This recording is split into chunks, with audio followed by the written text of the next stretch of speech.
மயிலே பொட்டப்புள்ள பிறந்ததுன்னு பொலிகாட்டில் கூவுங்குயிலே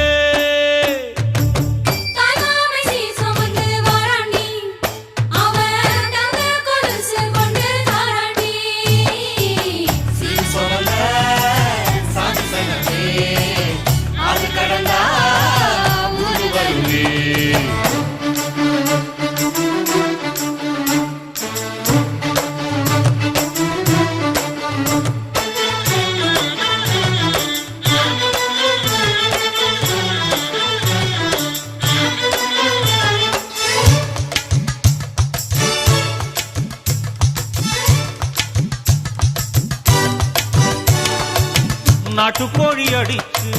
நாக்கு சொட்ட சமைச்சு நல்லெண்ணெய் ஊத்தி குடு ஆத்தா